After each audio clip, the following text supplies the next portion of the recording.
So what's going on, guys, and welcome back to another video on the channel. Now today we have 20 pro tips and tricks that are very easy to follow for new and returning players who are maybe trying to get back into the game and rehash on the steep learning curve. This is going to be a comprehensive guide for anybody, any level of skill who's trying to take their game to the next level. You're going to be learning some useful information in this video. All I ask in return is if you guys don't mind leaving a thumbs up on the video and of course subscribing to this channel if you haven't done already. These tips and tricks should help you apply the information you need to your in-game skill and should instantly improve your game over time. Tip number 20, items can now be thrown between teammates with some restrictions. This is a mechanic that was added a few months ago that was meant to make the trade of items between teammates a lot more simple. Now, this really isn't a mechanic I see utilized very often, but there are some cases where you should just leave the item on the ground as well. But in that certain scenario, especially when it comes to meds, you can actually distance throw items to your teammates, but they have to request it first. This can be especially useful when you're running down the zone and the person in front is low on meds, and if they don't want to stop and then go back to pick something up,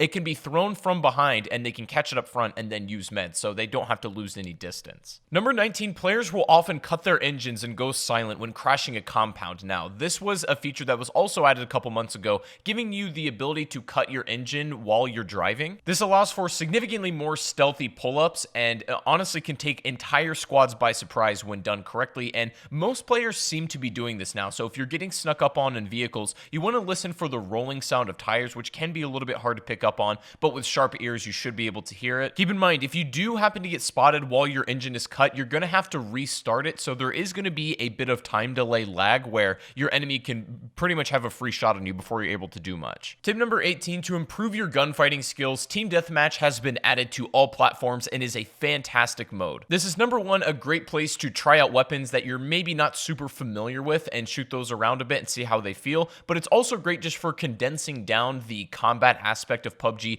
getting rid of the whole looting phase and just simply getting down to the action. While this is a great warm-up for Battle Royale, I absolutely recommend playing in TDM sometimes. Coming in at number 17, drive-bys are viable in almost every vehicle. Now, there are some exceptions to the rule. Most of the bikes cannot be drive-byed from, and so being mindful of what vehicle you're about to be approaching as well as what direction that vehicle is facing gives you a lot of context clues on maybe what their plans are. For example, if a car is trying to keep you on their right side, they're most likely trying to line you up for a drive-by. If you can get on their driver's side, it's going to be a little bit more difficult for them to do that. It's not impossible, but you need to keep in mind of what their intentions are. When it comes to vehicles, depending on what it is and who's driving it, whether you're driving or an opponent is, you can very easily read somebody's next play. So do what you can to be mindful of all options, whether you're in the driver's seat or not. Tip number 16, if your next play is to try to grenade an enemy who maybe is camping up in a building and you want to cook the nade without them hearing it and then, repositioning, you can step back a few feet, cook the nade, and then reapproach. This will significantly dampen the audio cue so they don't hear it as well. You can also jump while doing this. While isn't as effective, can throw off maybe what your opponent is thinking you're doing and then giving you a complete clear and opportunity to pop a nade right where they don't expect it. Tip number 15, with the newest patch, grenades have been changed significantly where they are now going to deal less damage to you while you're prone, and they're also going to deal a set amount of damage depending on what sort of armor you're wearing. Generally speaking, of course, the higher tier armor you have, the less damage the grenade is going to do. Now, opposed to bullets, these don't actually tear down the durability of your armor whatsoever,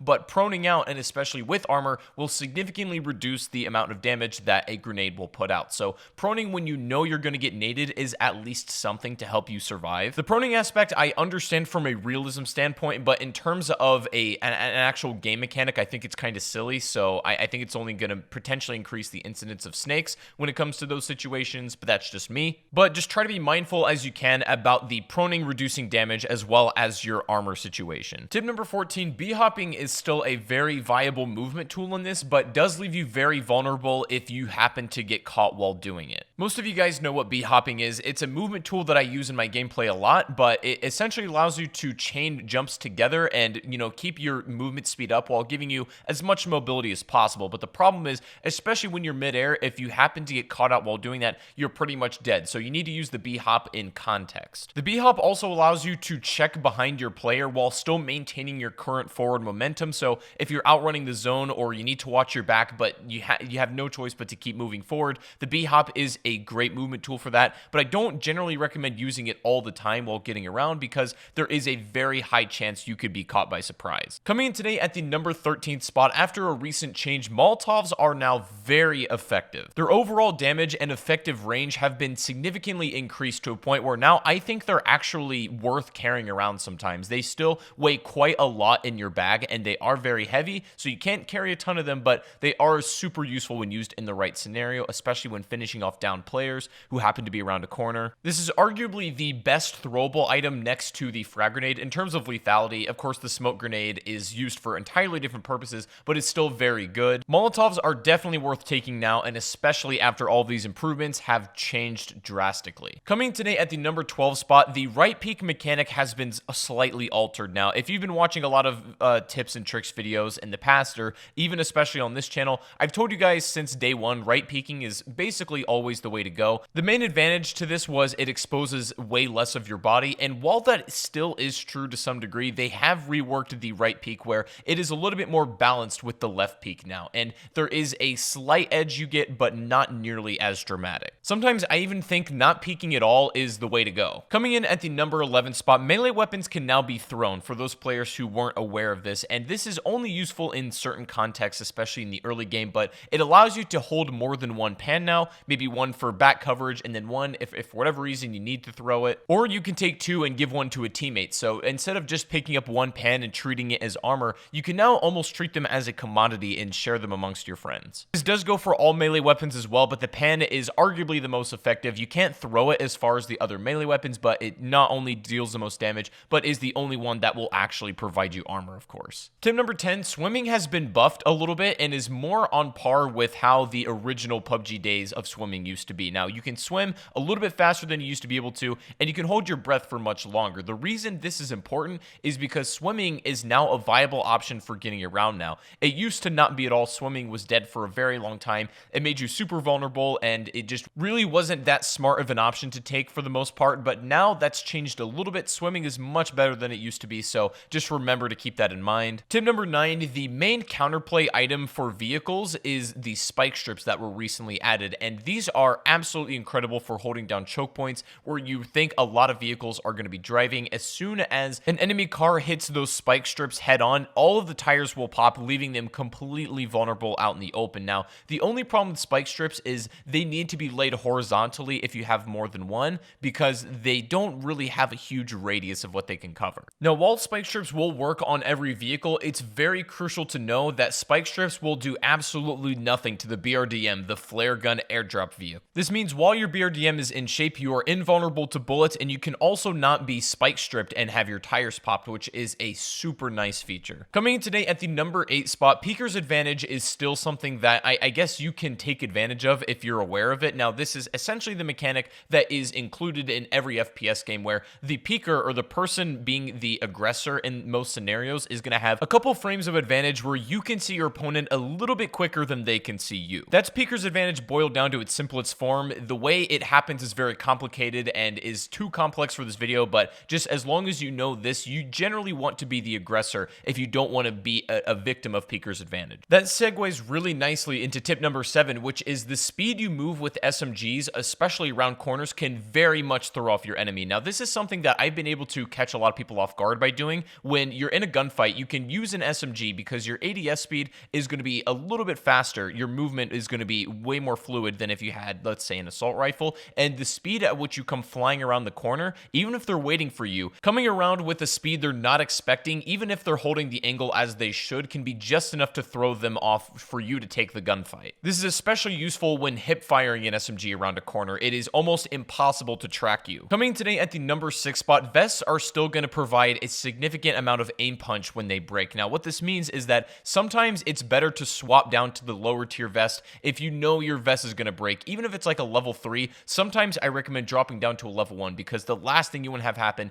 is to lose your vest to mid-fight. That's worse than not having maybe the slight advantage that you would get in damage reduction with higher tier armor. It's better just to have something on than to have your vest break mid-gunfight. The same does not necessarily apply for helmets, though. The old rule still stands where just the higher tier helmet, regardless of durability, is going to be the better choice. That rule is very simple to follow. Tip number 5, gliders are the newest vehicle addition and require some of the most talented skill in order to, shoot well from these and be able to use them. But first of all, you have to be able to find a gas can to even take these off in the first place. Now, if you're fighting against a glider, the sound is pretty distinguishable. It sounds a little bit like a BRDM, but you'll know to look up in the sky when you hear one of these. You can shoot from them using the pilot seat, or if you're driving with another person, they can do it. But it's also important to know that when shooting down a glider, you want to hit the body of the glider, as it does the most amount of damage there. Shooting the wings will not do very much, so you want to try to hit that small but very effective center. Tip number 4, safe zones will never center over water or on a building or underground, and this applies for everything. Now, of course, water or buildings can be encompassed within that safe zone, but the eye of that center is never going to be that place in particular. I'm going to be going into much more detail about how the zone works in a future video, so make sure to stick around for that, but just keep that in mind as it will help you predict potentially where the next zone might be going. You can think 2 or 3 steps ahead. Tip number 3, colorblind settings with blood have changed. Now, generally I would run either the bright blue one or even a bright green, but now this has been adjusted where they want to even the playing field for all colors, so one doesn't really have an advantage over the other in terms of its visibility and what you're able to see. Now, the colors, while there are flattened out a little bit, there is still one that I just generally prefer and I think is the best. That's the one with bright pink, and it is going to come down to personal preference. I do recommend, if you want to be able to see blood as easily as possible, then use the bright pink, but other than that, it doesn't really matter too much anymore, but they are an option if you want it. Tip number 2, this is going to be a very situational kind of thing, but it's important to keep in mind this. If you've ever been in the scenario where you're completely covered, but your feet and your ankles are able to be shot by your enemy, and you're not able to cover those very well, you can actually lay down a gas can in front of you, and that can cover the bottom portion of your feet. Now, of course, that's only going to buy you a little bit of time because the gas can be shot and blown up, but it might be just enough time for you to be able to get a heal off. If done correctly, this can save your life. If done incorrectly, it can completely backfire on you and be the end of the game, but it is just like an interesting little tidbit to know. Of course, that does apply for covering the rest of your body as well, and of course, generally, I don't recommend this, but sometimes it actually is the play you need to make. But finally, guys, coming today at the number 1 spot, carrying energy drinks versus painkillers is always going to be preferable. Now, painkillers are the least efficient energy boost item in the entire game. Yes, they do give you a little bit more boost per use, but they also take a lot longer, and they weigh just as much as a first aid kit, if you didn't know that. I'd much rather pop 2 energy drinks than rather use 1 painkiller. Even though it's a little bit more time, I think it's always worth it. Of course, this doesn't mean you shouldn't take painkillers while you're looting or if you need to heal, something like that. I'm just saying that if given the option, I would substitute all of your painkillers for an overstock of energy drinks instead. They're just a little bit more efficient, and they're also lighter per item. But taking all these tips into account, these should definitely help to improve your game. But I hope you guys did enjoy today's video. Now, let me know down below which one in particular helped you out the most, and if you'd like to see more of these sorts of videos, giving tips and helping out, I would love to make more. Just show me by dropping a like rating, and of course subscribe if you are brand new to the channel. Also, if you guys want to catch my live stream, I stream almost every single day over on Twitch. The link to that will be down below in the description. I'd love to have you guys over there. It's a really cool place to hang out. But anyways, that's going to be pretty much it for the video. I hope this was able to help out and maybe make the game a bit less intimidating if you're just jumping into it for the first time, or maybe you're a returning player who just hasn't played in a while. I want to thank you guys so much for watching. Have a fantastic rest of your day, and I'll see you guys in the next stream or the next video. Have a good one, everyone, and peace out.